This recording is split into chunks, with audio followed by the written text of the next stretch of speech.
Good morning all of you. आइए हम लोग आज रेशियो से एक प्रैक्टिस क्वेश्चन करके देखते हैं, थोड़ा सा और सॉल्व करके देखते हैं। सिंपल सा है, अनुपात से एक क्वेश्चन है जो कि मैथ्स का एक महत्वपूर्ण टॉपिक है। हर एग्जाम में अनुपात से क्वेश्चन आते ही रहता है। तो एक क्वेश्चन को हम लोग हल करके देखते हैं। क्वेश्चन में लिखा है, देखिए कि एक कक्षा में 20 छात्र और 25 छात्राएं हैं, तो इनकी संख्याओं का अनुपात बताइए, है ना। आपको बताना है रेशियो में कि अगर 20 छात्र हैं और 25 छात्राएं हैं तो इनके बीच में कितने का अनुपात होगा। ठीक है, अनुपात को बताना है।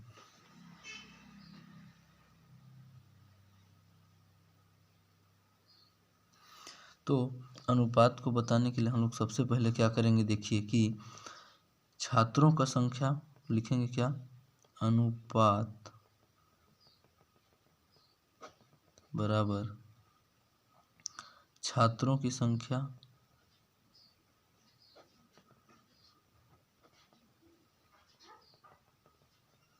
बटे छात्राओं की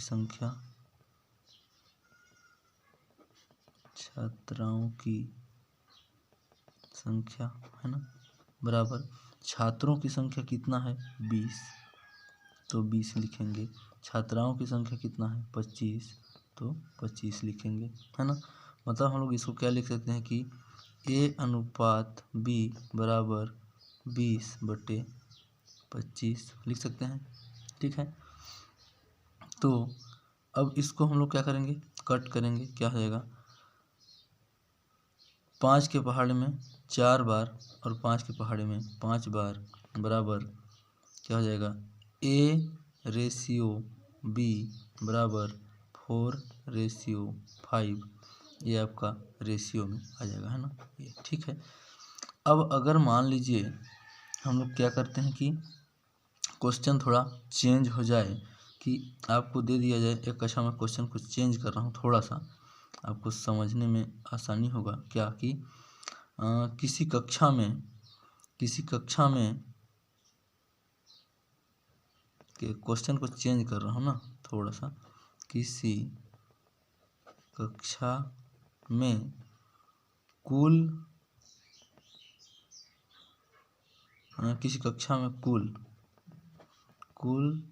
छात्र व छात्राओं की संख्या 45 है। ठीक है, किसी कक्षा में कुल छात्र और छात्राओं की संख्या 45, मतलब गर्ल्स और बॉयज़ दोनों मिला कितना है 45 है। ठीक है, अब उनका बोलता है कि रेशियो इतना है तथा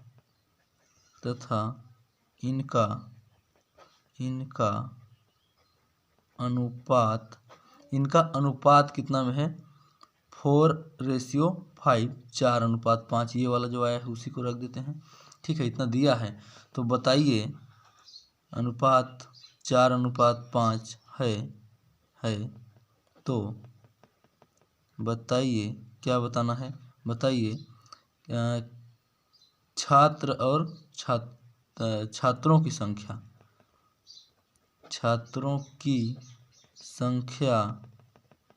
तथा छात्राओं की संख्या। ठीक है, क्वेश्चन थोड़ा चेंज हो गया है। क्या, पहले आपसे जब क्वेश्चन किया गया था तो क्या पूछा था कि एक कक्षा में 20 छात्र हैं और 25 छात्राएं हैं, तो इनकी संख्याओं का अनुपात बताइए। यहाँ पर अनुपात पूछा गया था, तो अनुपात निकालने के लिए हम क्या करते हैं, छात्रों की संख्या बटे छात्राओं की संख्या बराबर 20 बटे 25। इसको कट करेंगे तो 4:5 आ जाएगा, है ना, 4:5 हो गया। अब इस क्वेश्चन को मैं थोड़ा चेंज कर दिया, ये आंसर तो आपको मिल गया। अब अगर क्वेश्चन चेंज होकर आ जाए आपके पास कि किसी कक्षा में कुल छात्र और छात्राओं की संख्या 45 है, गर्ल्स और बॉयज़ दोनों मिला के 45 है, तथा इनका अनुपात जो है 4:5, मतलब 4:5 में 4 और 5 के अनुपात में गर्ल्स और बॉयज़ किसी कक्षा में हैं। ठीक है, अब हैं तो उनकी टोटल संख्या को बताइए।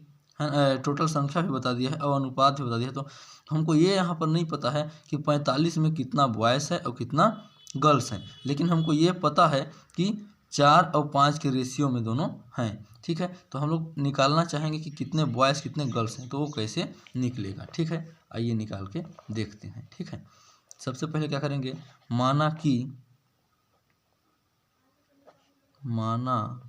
कि छात्रों की संख्या, माना कि छात्रों की संख्या कितना है, छात्रों की संख्या मान लीजिए कितना है 4x। ठीक है, सेम माना कि छात्राओं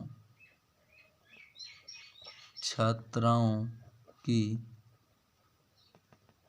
संख्या बराबर 5x। ठीक है, यहाँ पर रेशियो दिया था तो हमने क्या कर दिया कि छात्रों की संख्या 4x और छात्राओं की संख्या 5x। ठीक है, अब आप दोनों को अगर जोड़ देंगे तो कितना हो जाएंगे, दोनों को, भाई 4x क्या है बॉयज़ की संख्या और गर्ल्स की संख्या 5x। तो अगर हम इसको जोड़ देंगे तो प्रश्नानुसार क्या कहेंगे, प्रश्नानुसार क्या हो जाएगा कि 4x प्लस 5x बराबर 45 यहाँ पर दिया हुआ है ना। छात्र और छात्राओं की टोटल संख्या कितना है 45 और 4x बॉयज़ है और 5x गर्ल्स है, तो दोनों को जोड़ेंगे तो कितना होना चाहिए 45, है ना।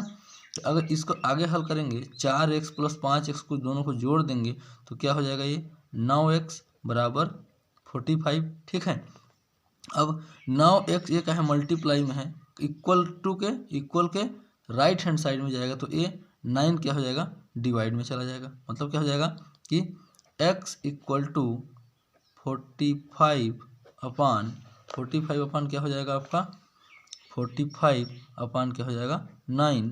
तो 9 का कितने बार हम लोग टेबल पढ़ेंगे, 9 1 जा 9 और 9 का 5 बार ना, 9 5 जा क्या हो जाएगा 45। ठीक है, तो x का मान कितना आ गया 5 आ गया, है ना।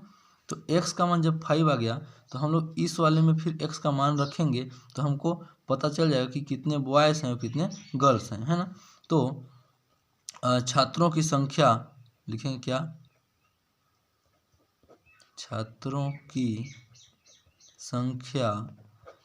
की संख्या बराबर क्या दिया था 4x, है ना। तो 4 का गुणा x का मान 5 आ गया, है ना। तो x का मान क्या लिखेंगे 5, यहाँ पर लिख देते हैं x बराबर 5 अच्छे से ना, ये ठीक है। तो x का मान 5 रख दिए। अब छात्रों की संख्या कितना हो जाएगा, 5 चौके क्या हो जाएगा 20, है ना, क्या हो गया 20। अब वो इसी करेंगे क्या, हम लोग छात्राओं की संख्या निकालेंगे, है ना। क्या करेंगे, छात्राओं की संख्या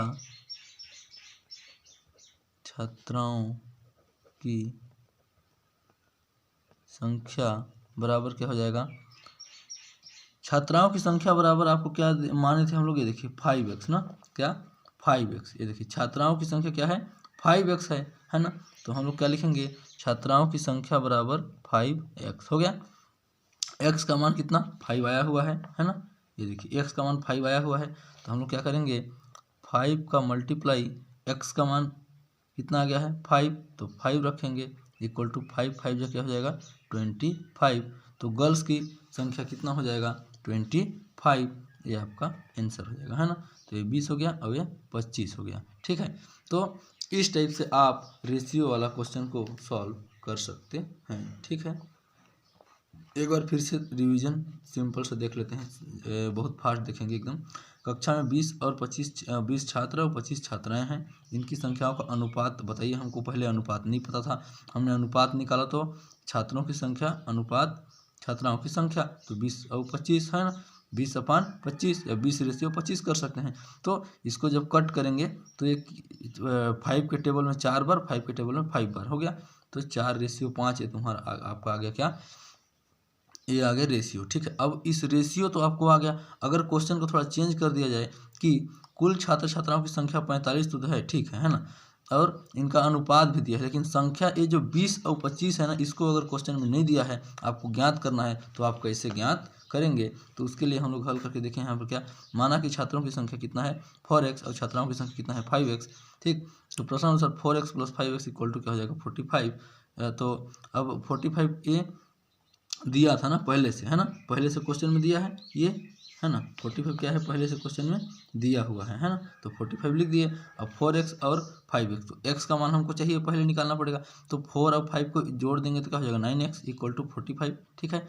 अब क्या हो जाएगा आपका ये 9x इक्वल टू 45 है ना, तो ये इसको क्या करेंगे हम लोग, ये मल्टीप्लाई में होता जाएगा तो डिवाइड में बदल जाएगा, है ना, तो x इक्वल टू 45/9 हो जाएगा, और इसको डिवाइड करेंगे तो 9 1 जा 9, 9 5 जा 45, 5 बार में x का मान कितना आ गया 5 आ गया। अब स्टूडेंट मतलब बॉयज़ की संख्या कितना है, तो माना था हमने क्या बॉयज़ की संख्या 4x, तो 4x लिख दिए, x का मान 5, तो 4 5 जा 20, ठीक है। इसके बाद छात्राओं की संख्या मतलब गर्ल्स की संख्या की बात करेंगे तो 5 और x, 5x हम लोग मान के चले थे पहले से, तो 5 का 5 और x हम लोग का x का मान 5 आया हुआ है, तो 5 5 या 25, तो हम लोग क्या हो गया छात्रों की संख्या जो है आपका 20 और छात्राओं की संख्या क्या हो जाएगा 25।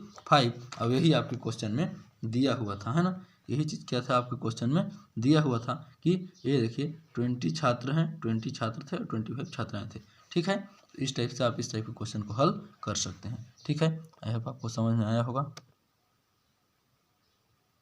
आइए एक और क्वेश्चन देखते हैं हम लोग क्या कि 3:11 का वर्गानुपात क्या होगा, है ना, वर्गानुपात मतलब 3:11 का हमको क्या करना है वर्गानुपात निकालना है, मतलब 3 का वर्ग और 11 का वर्ग करेंगे तो क्या रेशियो बनेगा, इसको निकालना है ना।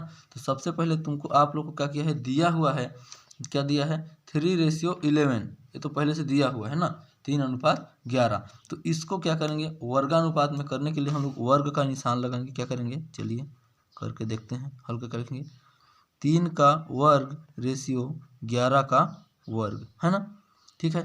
तो इसको जब वर्ग करेंगे तो इसका जो अनुपात आएगा वो आपका आंसर होगा। तो 3 का वर्ग का मतलब क्या होगा 3 × 3 इक्वल टू क्या हो जाएगा 9 हो गया, और 11 का वर्ग का मतलब क्या होगा 11 × 11 इक्वल टू 121 हो गया। तो ये आपका रेशियो में बनेगा, मतलब क्या हो जाएगा आपका यहाँ पर कि 9:121, तो यही क्या हो जाएगा आपका आंसर। एक छोटा सा सिंपल सा क्वेश्चन था, है ना, कि 3:11 का वर्गानुपात क्या होगा, मतलब इसको वर्ग करिए और उसका अनुपात बताइए। तो 3 का वर्ग मतलब 3 × 3 उसी का गुणा उसी से, 3 × 3 इक्वल टू 9 और 11 × 11 इक्वल टू 121, तो यह हो जाएगा 9:121, ठीक है, ये आपका आंसर हो जाएगा। आइए एक और क्वेश्चन देखते हैं, क्या लिखा है यहाँ पर कि 125 एंड 216 का क्या निकालना है घन मूलानुपात, है ना, मतलब 125 और 216 का घन मूलानुपात निकालना है ना। घन मूलानुपात का मतलब क्या होता है कि एक ऐसा संख्या होगा जिस संख्या का उसी के साथ 3 बार गुणा करेंगे, है ना, उसी के साथ कितना बार गुणा करेंगे 3 बार, तो ये संख्या आपका आना चाहिए, है ना, ठीक है। तो घन मूलानुपात निकालने के लिए क्या करेंगे हम लोग, सबसे पहले क्या लिखेंगे 125/216, ठीक है। अब इस टाइप से ये बन गया। अब इसका घन मूलानुपात निकालना है। वर्गानुपात हम लोग पहले अभी जस्ट पहले क्वेश्चन जो किए थे वो वर्गानुपात था ना, मतलब उसका वर्ग करना था, लेकिन इसका घन और मूल लिखा है, घन मूलानुपात, घन मूल, तो मतलब ये ऑलरेडी घन बना हुआ है, आपको ये बताना है कि ये किसका घन है और ये किसका घन है। मतलब एक ऐसा संख्या बताइए जिसका हम लोग मल्टीप्लाई करें उसी के साथ 3 बार, तो 125 आना चाहिए और 216 आना चाहिए, है ना। तो जब हम लोग देखिए यहाँ पर क्या करेंगे, इसको हम लोग करनी में ले जाएंगे, है ना, क्या करेंगे देखिए अंडर रूट ऐसे और यहाँ पर 3 घन मूलानुपात, ठीक है, 125 रेशियो फिर से अंडर रूट और 3 और 216 हो गया, इस टाइप से आ जाएगा। अब इनका क्या करना है अपने को, अब इनको अंडर रूट को यहाँ से हटाएंगे हम, तो हमारे पास क्या आ जाएगा आपका इनका घन मूल आ जाएगा, है ना। अब घन मूल निकालना है इसका, चलिए तो आगे हम लोग इसको हल करेंगे। तो सबसे पहले इसका हम लोग को घन मूल निकालना है, तो घन मूल निकालने के लिए क्या करेंगे हम लोग 125 का घन मूल निकाल लेते हैं हम लोग, है ना। तो हम लोग 5 के टेबल में पढ़ेंगे तो 5 का पढ़ा कितने बार 2 बार, 5 2 जा 10, 2 बचा तो 20 हो गया, नहीं 25 हो गया, तो 5 का 5 बार पढ़ेंगे तो 25 हो जाएगा, ठीक है।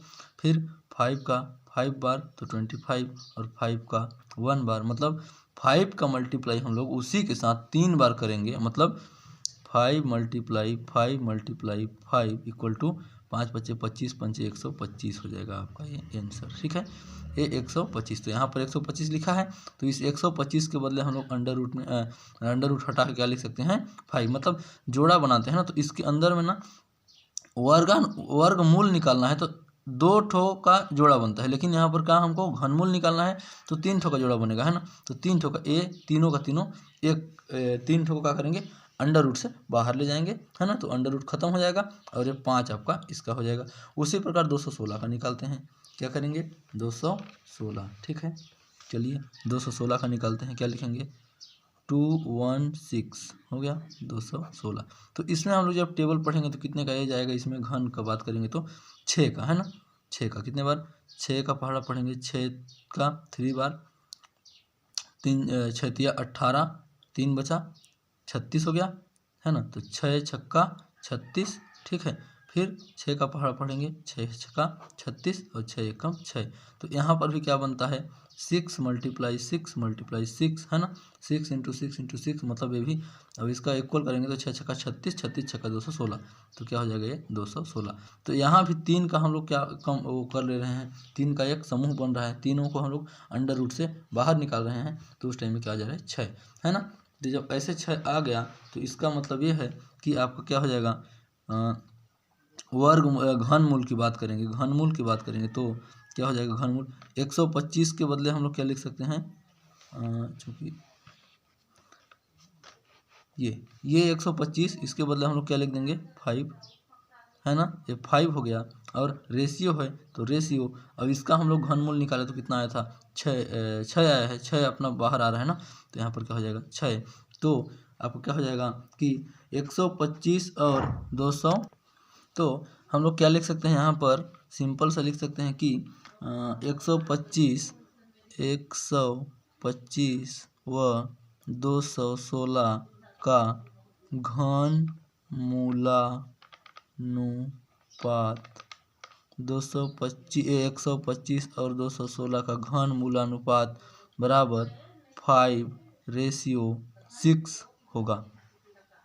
ठीक है, यही आपको क्या हो जाएगा आंसर। ठीक है, तो मैथ के आज के लिए इतना ही क्वेश्चन करते हैं और आगे और क्वेश्चन करते रहेंगे। ठीक है, थैंक्स फॉर वाचिंग, है ना। हमारे चैनल को प्लीज़ सब्सक्राइब करें, शेयर करें, थैंक यू।